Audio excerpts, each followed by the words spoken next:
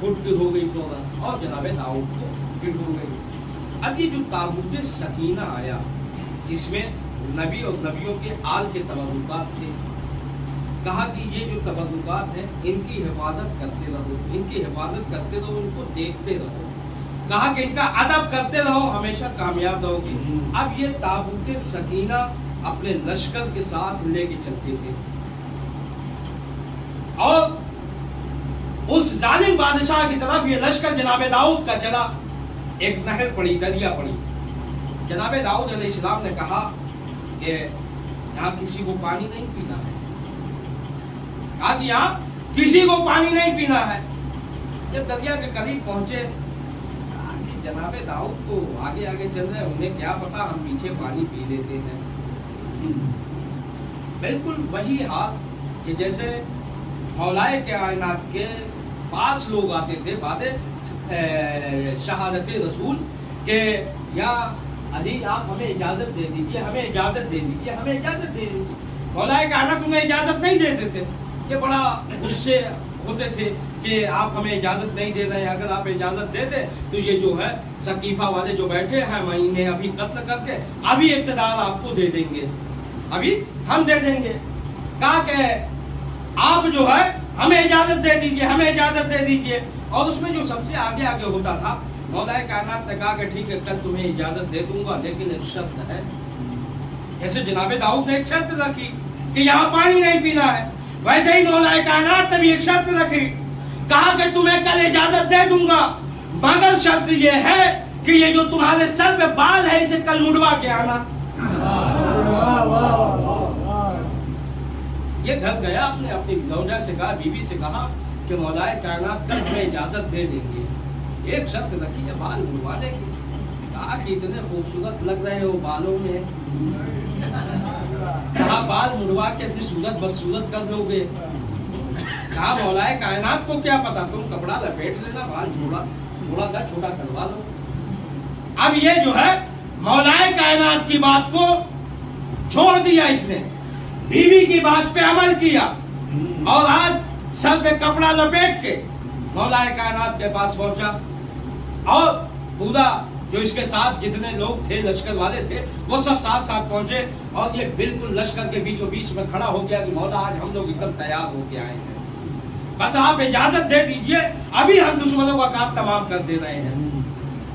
مولا کائنات ایک انسان سے نیزہ لیتے ہیں اور نیزہ لینے کے بعد اس کے قریب جاتے ہیں اور جانے کے بعد اس نیزے سے اس کے کپڑے کو ہٹاتے ہیں اور ہٹانے کے بعد کہتے ہیں کہ جو انسان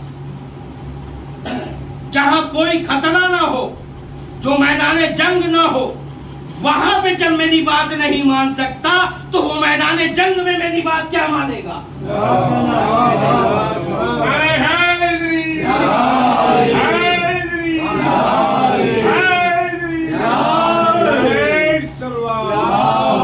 باتوں کو بالکل سمیٹتے ہوئے جناب داؤد علیہ السلام گئے ہیں اور ایک پتھر چلایا انہوں نے، میمنہ اس کا تباہ ہو گیا. دوسرا پتھر چلایا، میسرہ تباہ ہوا. تیسرا پتھر چلایا، جالوت بادشاہ مر گیا. اب یہ بنی اسرائیل والے حکومت میں آ گئے. اب جب حکومت میں آئے تو ان کے پاس دولت ہو گئی، ان کے پاس اقتدار ہو گیا. اب یہ پھر اپنے پرانے رنگ پہ آنے لگے اور آنے لگے تو تابوت سکینہ میں سب سے پہلے یہ ہوا کہ یہ دیکھ ریکھ جو ہے ہم کریں گے. پوری دنیا سے لوگ آتے تھے تابوت سکینہ پہ، پیسے وغیرہ جو بھی اس زمانے میں چلتا تھا، اشرفی درہم و دینار وہ جو ہے رکھتے تھے اور اس سے بڑی انکم ہوتی تھی. تو اب ان میں پھر اختلاف شروع ہوا کہ یہ جو ہے صرف ایک ہی کے پاس کیوں رہے، یہ ہمارے پاس بھی رہے گی، ہمارے خاندان کے پاس رہے گی. پھر یہ ہوا کہ بھائی ایک مہینہ تمہارے پاس رہے گی، ایک مہینہ ہمارے پاس رہے گی، ایک مہینہ اس کے پاس رہے گی. پھر آبادی بڑھی تو یہ ہفتوں میں آ گیا، پھر اور آبادی بڑھی تو یہ دنوں میں آ گیا، اور جب اور آبادی بڑھی تو یہ گھنٹوں میں آ گیا، اور جب گھنٹوں میں آ گیا تو اس کے بعد جو ہے یہ ہوا کہ لوگ اپنے اپنے بچوں کو بھیج دیتے کہ لے جاؤ لے جاؤ لے جاؤ لے جاؤ. لیکن اللہ نے بتایا کہ یہ نشانی جب تک ہے تمہارے پاس اور جب تک تم اس کا ادب کرو گے کامیاب رہو گے. اب عزیزان محترم یہ چینل والے جو اس زمانے سے جب سے ان کے ہاتھ سے اقتدار گیا ہے آج تک یہ پوری دنیا میں اسی تابوت سکینہ کو ڈھونڈ رہے ہیں. کیونکہ جب سے تابوت سکینہ غائب ہوا ان کی حکومتیں ختم ہو گئی, ان کے مال و ظواہرات ختم ہو گئے. اب انہیں حکومت چاہیے. جب تک یہ تابوت سکینہ سامنے تھا تب تک پوری دنیا میں ان کی حکومت تھی, اور جب تابوت سکینہ غائب ہو گیا تو اب ان کی حکومتیں کہیں نہیں ہے. تو اب اس کو ڈھونڈنے کے لیے کبھی بیت المقدس میں جا کے زمین کی کھدائی کرتے ہیں, تو کبھی افریقہ کے جنگلوں میں ڈھونڈتے ہیں, تو کبھی نیوزی لینڈ میں ڈھونڈتے ہیں. یعنی دنیا کے ہر مقام میں یہ جا کے تابوت سکینہ ڈھونڈتے ہیں, اس لیے کہ انہیں اقتدار چاہیے, انہیں دولت چاہیے, اور یہ بات قرآن مجید میں موجود ہے. اب عزیزان محترم سوچئے کہ آج تک کسی مسلمان نے یہ نہیں کہا کہ آپ بھی تابوت سکینہ ڈھونڈیے.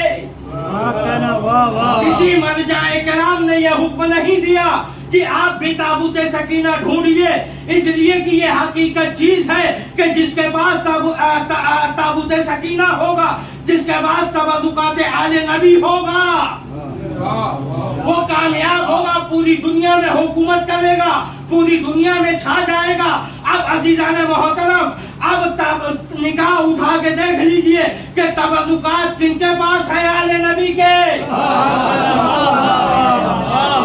آج پوری دنیا میں ساری قوموں میں صرف ہماری قوم ہے کہ آل نبی کے تبرکات ہمارے پاس ہے.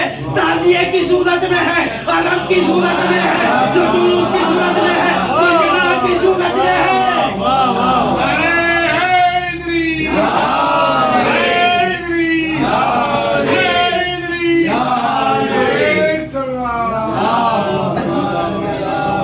یہی وجہ ہے کہ 1400 سال سے دشمن شیعیت کو ختم کرنا چاہ رہا ہے, مگر شیعیت ختم نہیں ہو رہی ہے, بڑھ رہی ہے.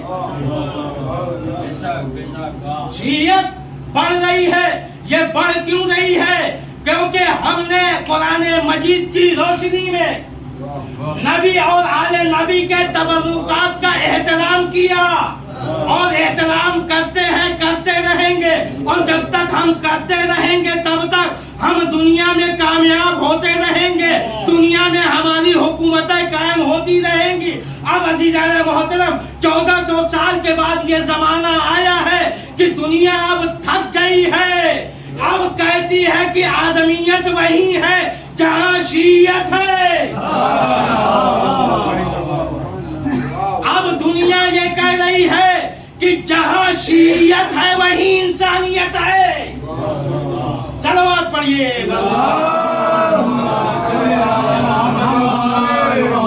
بالکل آخری بات اور مجلس تمام کہ تابوت سکینہ جن کے پاس رہے گا ان کی پوری دنیا میں حکومت ہوگی. اور یہ یہودی عیسائی مسلسل ڈھونڈ رہے ہیں, مسلسل ڈھونڈ رہے ہیں. آپ ان کے ڈرامے وغیرہ دیکھیں تو ہمیشہ یہ کوئی نہ کوئی تابوت دکھاتے ہیں کہ یہ تابوت ملا اور اس میں یہ ملا, یہ ملا, یہ ملا, ساری چیزیں وہ دکھاتے ہیں. اور ان کی ناولیں بھی اگر پڑھیے تو اس طریقے کی ساری چیزیں وہ بیان کرتے ہیں, اور ان کے چینل پہ یہ ساری چیزیں بیان کی جاتی ہیں. لیکن اللہ نے قرآن مجید میں یہ فارمولہ بنایا کہ یہ جو تابوت سکینہ آیا یہ کس کے پاس آیا؟ بالکل آخری بات, کس کے پاس آیا؟ وارث نبی جناب طالوت کے پاس آیا. اور جناب طالوت سے یہ تابوت سکینہ کن کے پاس پہنچا؟ وارث نبی جناب داؤد کے پاس. جبکہ یہ دونوں بھی نبی ہیں لیکن نبیوں کے وارث بھی ہیں. تو یہ تابوت کن کے پاس آیا؟ وارثوں کے پاس. اب عزیزان محترم یہ تابوت سکینہ ملے گا ان کو ملے گا جو وارث انبیاء ہوگا. ہمارے مرجع کلام نے اس لیے تابوت سکینہ ڈھونڈنے کو نہیں کہا چونکہ ہمارے مرجع کلام جانتے ہیں ہمارے مراجع کرام کیا ہماری پوری قوم جانتی ہے کہ ایک نبی کا وارث پردے میں زندہ ہے. جب وہ آئے گا تو تابوت سکینہ خود بخود آ جائے گا.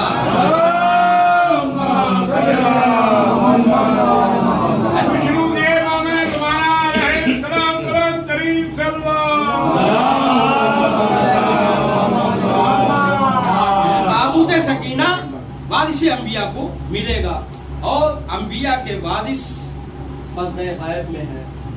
اب عزیزان محترم آپ زیادت وارثہ پڑھتے ہیں کہ السلام علیکم یا وارثہ آدم صفت اللہ، اے آدم کے وارث آپ پہ سلام، اے نوح کے وارث آپ پہ سلام.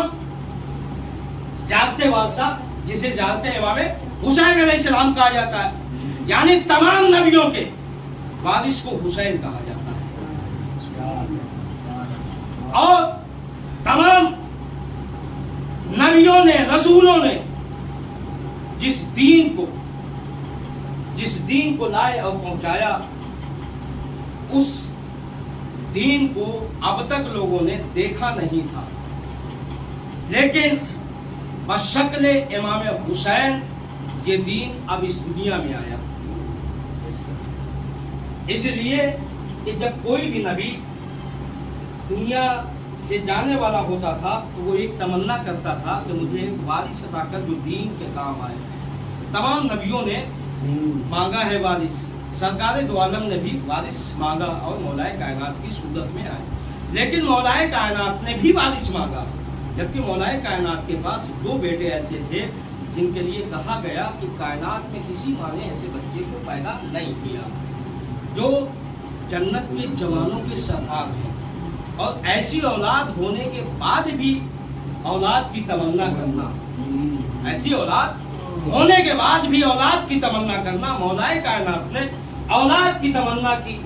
تمام نبیوں نے دین کے لیے مانگا تھا، خود پیغمبر اسلام نے دین کے لیے مانگا، لیکن امام حسین علیہ السلام کے لیے مولا کائنات نے مانگا. اسی لیے خواجہ اجمیری نے کہا کہ شاہ است حسین، بادشاہ است حسین، دین است حسین، دی بنا است حسین، سردار نہ دا دست در دست یزید، حقا کے بنا لا الہ است حسین. کہا کہ یہ دین شاہ است حسین، کہا کہ حسین شاہ ہے، دین است حسین، حسین ہی دین ہے. آگے حسین ہی دین ہے، دین پناہ است حسین، حسین ہی دین کو پناہ دینے والے ہیں. انہوں نے بتایا کہ جس دین کو آدم لا رہے تھے، نوح لا رہے تھے، وہی دین اب بشکل حسین سامنے آ گیا. اب دین کو بچانے کی ضرورت نہیں تھی، اب حسین کو بچانے کی ضرورت تھی. اس لیے امام حسین علیہ السلام کے لیے مولا کائنات نے مولا عباس کو مانگا تھا. اجرکم علی اللہ. امام حسین علیہ السلام کی خدمت مولا عباس نے ایسے کی ہے کہ رہتی دنیا تک یاد کیا جائے گا کہ بھائی ہونے کے بعد بھی کبھی بھائی نہیں کہا، ہمیشہ مولا حسین کو آقا کہا اور خود کو غلام کہا. ایسا تابع انسان آپ کو تاریخ کربلا کے علاوہ کہیں نہیں مل سکتا، جس کے لیے امام حسین علیہ السلام نے یہ خواہش ظاہر کی کہ بھائی تو نے زندگی بھر مجھے آقا کہا ہے، آخری بار اپنی زبان سے مجھے ایک مرتبہ نہیں کہنا. اور عالم یہ ہے کہ جب مولا عباس گھوڑے سے زمین پہ آئے ہیں، آواز دی السلام علیکم یا ابا عبداللہ. امام جب بھی کوئی شہید گھوڑے سے گرتا تھا تو امام کو سلام کرتا تھا، امام کو آواز دیتا تھا، تو امام دوڑے ہوئے آتے تھے. مگر جب مولا عباس نے آواز دی ہے تو امام حسین کمر پہ ہاتھوں کو رکھ کر یا اخی الان انکسر ظہری، بھائی تیرے مرنے سے میری کمر ٹوٹ گئی. خدا آپ کو کوئی غم نہ دے سوائے وجہ رسول میں کربلا کے. آج سفر کی 5 تاریخ ہے، اہل حرم کا قافلہ دربار شام میں داخل ہو چکا ہے. دربار شام اس طریقے سے آراستہ کیا جا رہا تھا کہ تاریخ نے لکھا ہے کہ پہلی سفر کو یہ قافلہ دربار کے باہر کھڑا تھا اور 3 سفر تک یہ قافلہ دربار کے باہر کھڑا تھا۔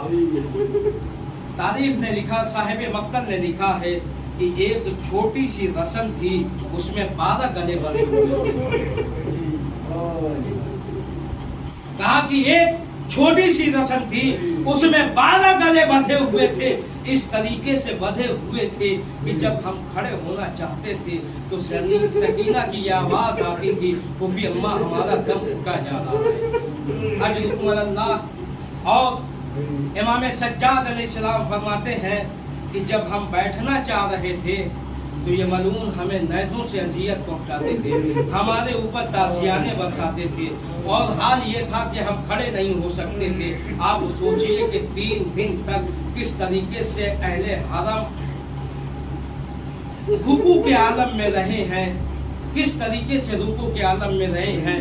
دربار سجایا جا رہا ہے، 700 کرسی نشین شرابی دربار میں بیٹھے ہوئے ہیں۔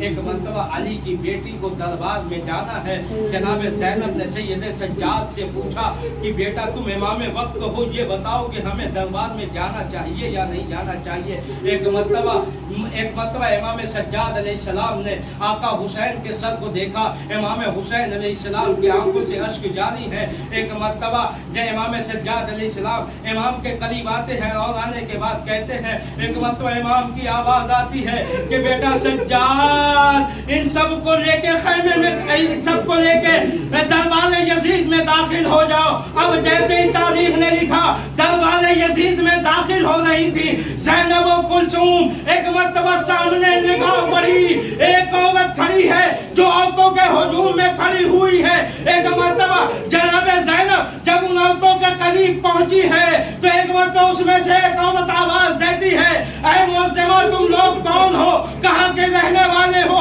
ایک مرتبہ جناب زینب کہتی ہے کہ ہم مدینے کے رہنے والے ہیں۔ اس نے جیسے ہی نام سنا وہ تخت سے نیچے آ گئی، جو 80 عورتوں کے بیچ میں کھڑی تھی وہ تمام عورتوں سے نکل کر سامنے آ گئی۔ ایک مرتبہ جناب زینب نے پوچھا، اے معظمہ اتنا بتا، تو ان بیویوں کے ہجوم میں کھڑی تھی تو نیچے کیوں آ گئی؟ ایک مرتبہ وہ عورت کہتی ہے، چونکہ میں مدینے سے بہت زیادہ پیار کرتی ہوں، تو مدینے کی رہنے والی ہے، مدینے کے احترام میں میں نیچے آ گئی۔ اجرکم اللہ، خدا آپ کو کوئی غم نہ دے سوائے کہ میں مظلوم کربلا کے۔ ایک مرتبہ جناب زینب کہتی ہے کہ مجھے ایسا لگتا ہے کہ تو مدینے سے بہت پیار کرتی ہے۔ وہ معظمہ کہتی ہے، ہاں میں مدینے سے بہت پیار کرتی ہوں، میں مدینے والے کو بہت چاہتی ہوں، اس لیے کہ مدینے میں میرا آقا حسین رہتا ہے، اس لیے کہ مدینے میں میرا آقا عباس رہتا ہے، اس لیے کہ مدینے میں جناب علی اکبر رہتے ہیں۔ ہر ایک کا نام لے کے وہ معظمہ بیان کرتی ہے، اور جب بیان کر چکی تو جناب زینب نے کہا، اے معظمہ تو نے اپنے آقا کا نام لے لیا، اپنے آقا کے بھائی کا نام لے لیا، اپنے آقا کے بیٹے کا نام لے لیا، مگر کیا تمہارے آقا کی کوئی بہن نہیں ہے؟ جیسے ہی بہن کا نام سنا وہ تڑپ جاتی ہے اور تڑپ کے کہتی ہے، اے معظمہ تو کیسی بات کر رہی ہے، یہ شرابی کا دربار، وہ رسول کی بیٹیاں۔ خدا آپ کو کوئی غم نہ دے سوائے کہ میں مظلوم کربلا کے۔ ایک مرتبہ جناب زینب پھر پوچھتی ہے، اے معظمہ کیا تو ان شہزادی کو نہیں جانتی؟ ایک مرتبہ پھر وہ کہتی ہے، اے معظمہ تو بار بار میری شہزادی کا نام کیوں لے رہی ہے؟ تجھے معلوم ہے نا یہ شرابی کا دربار ہے۔ ایک مرتبہ جناب زینب کہتی ہے، اے معظمہ اتنا بتا کہ جب تم شہزادی سے پیار کرتی ہو، تم اپنے آقا حسین سے پیار کرتی ہو، تو یہ بتا کہ کیا تو کبھی مدینے گئی ہے؟ وہ تڑپ جاتی ہے اور تڑپ کے کہتی ہے کہ میں نے اپنا پورا بچپنا انہی کے گھر میں گزارا ہے۔ اے معظمہ تو کیسی بات کرتی ہے؟ تو ایک مرتبہ جناب زینب نے کہا، اے معظمہ اتنا بتا کہ جب تو ان سے جدا ہو رہی تھی تو انہوں نے تجھ سے کچھ کہا؟ ایک مرتبہ وہ معظمہ تڑپ جاتی ہے اور تڑپ کے کہتی ہے، اے معظمہ تو کیوں پوچھنا چاہ رہی ہے، اور تو کون ہے جو یہ میری بات جانتی ہے؟ ایک مرتبہ جناب زینب نے اصرار کیا، اس نے کہا ہاں جب میں مدینے سے نکل رہی تھی تو مجھے جناب زینب نے تاکید کیا تھا کہ اے معظمہ پردے کا خیال رکھنا، اس لیے کہ ایک وقت وہ آئے گا کہ میں بے ردا ہوں گی اور تو ردا کے ساتھ کھڑی رہے گی میرے سامنے۔ اجرکم اللہ، ہند تڑپ جاتی ہے اور تڑپ کے کہتی ہے کہ یہ بات مجھ سے میری شہزادی نے کہی تھی، لیکن یہ کیسے ہو سکتا ہے کہ وارث تطہیر بے ردا ہو جائے، ہم غلام ہم کنیز ردا کے ساتھ رہے۔ ایک مرتبہ جیسے ہی بالکل باتوں کو سمیٹتے ہوئے، بات ختم کرتے ہوئے آخری بات، ایک مرتبہ جناب زینب نے کہا اے معظمہ وہ وقت آ گیا، دیکھ لے تمہاری شہزادی تمہارے سامنے بے مکنو چادر کھڑی ہے اور تو ہند ردا میں کھڑی ہے۔ اتنا سننا تھا کہ ایک مرتبہ ہند نے اپنی ردا کو اٹھایا، زمین پہ پھینکا، جنت یزید میں داخل ہو گئی۔ یزید کھڑا ہو گیا، کہا ہند کیا غضب ڈھا رہی ہو، بے ردا تو دربار میں آ گئی۔ ایک مرتبہ ہند نے کہا اے یزید تو نے کیا غضب کر دیا، جہاں سے پردہ چلا تھا انہیں بے پردہ کر کے دیال بدیال پھراتے ہوئے کوہ دام کے دربار میں لایا، اور تو کہتا ہے میں کیوں بے ردا آ گئی۔ بس یا رب مسیح